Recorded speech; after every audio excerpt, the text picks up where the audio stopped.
Jon Jones says he wants to be on there too, and he says he would fight whoever the champion is at that time.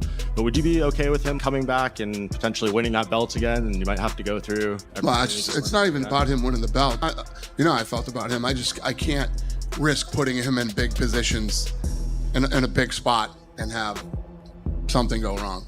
Yeah, especially the White House card. Training partner's just got to the UFC, so like he's potentially like 2 or 3 wins away from like a title shot. I would be like, I'll vacate it and he can have his time. You know what I think about that. Yes. Before you even ask me. I hate that.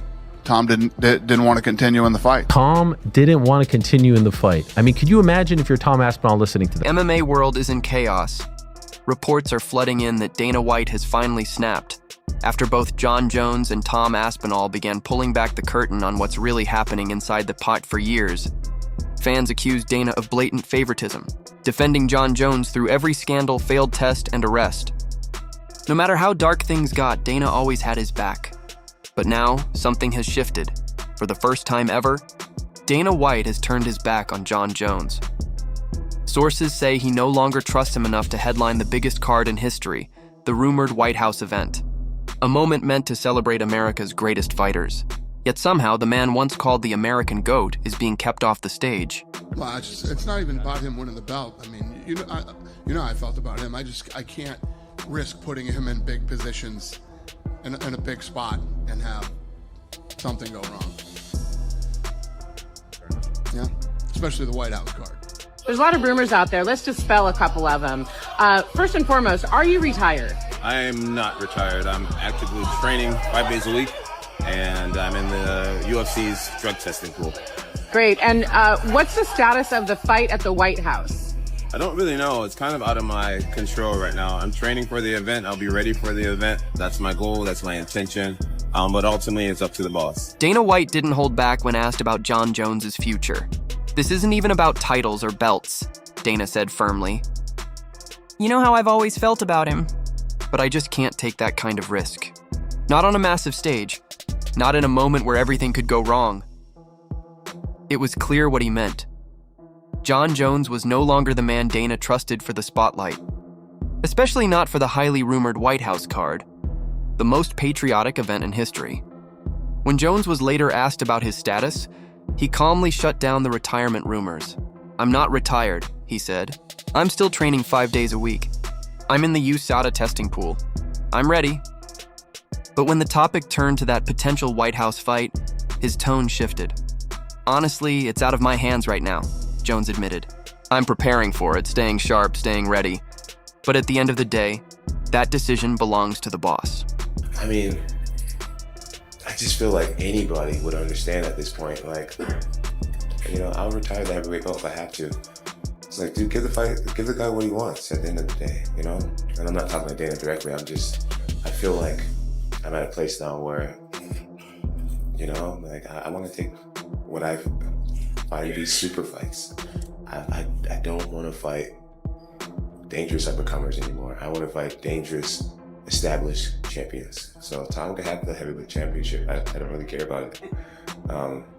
That my body doesn't lie in belts anymore. I've created something much bigger. There is this thing that's always followed your career where, like, even before you got in the UFC, you couldn't seem to get fights, right? People didn't want to fight you.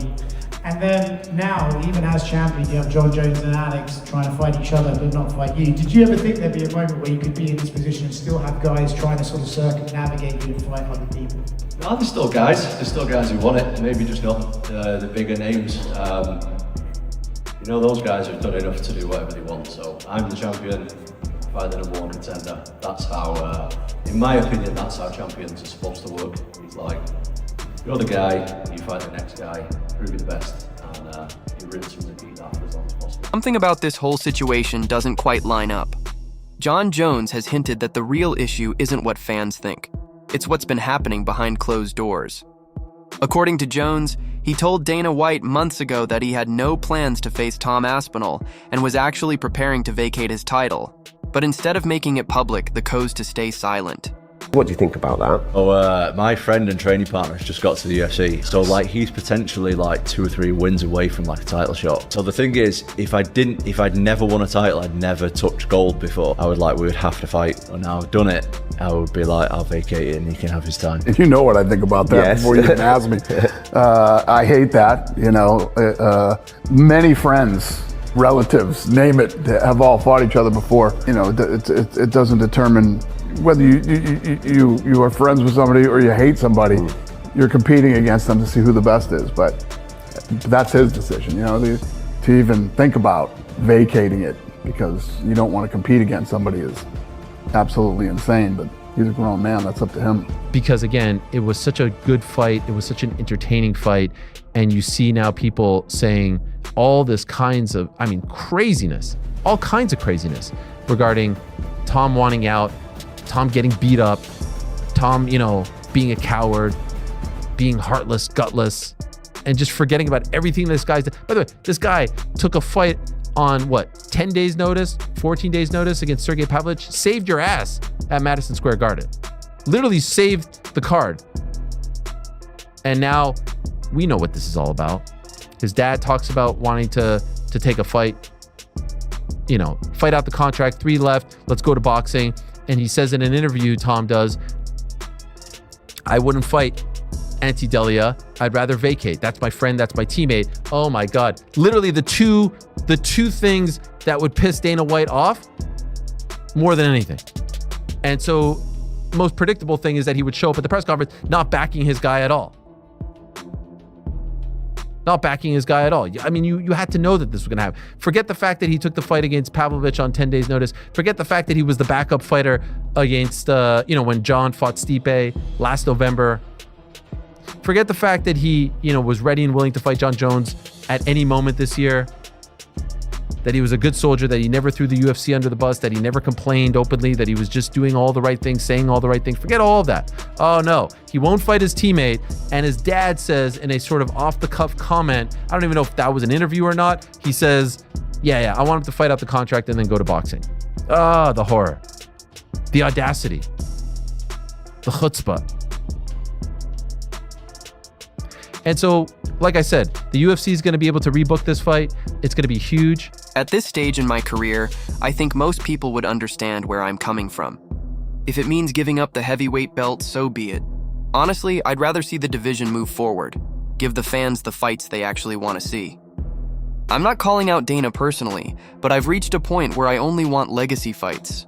The kind that define eras, not matchups against hungry prospects trying to make a name off me. The title itself doesn't mean much to me anymore. I've built something far bigger than a belt, and it's funny, this isn't new for me. Even before I joined I had a hard time getting opponents. People didn't want to take that risk. And now, even as champion, it's still happening. You've got Jon Jones and Alex chasing each other while I'm left out of the equation. It's wild to think that I could be at the very top, and still have fighters trying to find ways around me. But look, there are still guys out there who want the smoke. Just maybe not the biggest names. And that's fine. Those guys have earned their freedom to pick and choose. I still believe champions should defend against the #1 contender. That's how you prove you're the best. One fight at a time, again and again, until there's no doubt left. It was really bad how it looks. And he said, you can't train your eyeball to be stronger. It is what it is. Protection here and here, but he obviously got no protection because the fingers were straight in. The fight should have been stopped. He couldn't see. It was a foul. He couldn't see. Then you can't fight. If he'd have got knocked out with a head kick next, then it would have been worse. I don't know. And then he said, sometimes when your eyes here like that, it can become displaced and stay there. And they did a few tests on that, and they said it doesn't seem like that. And his vision on the eye that's the best eye. And laid there on his back until Jon submitted him.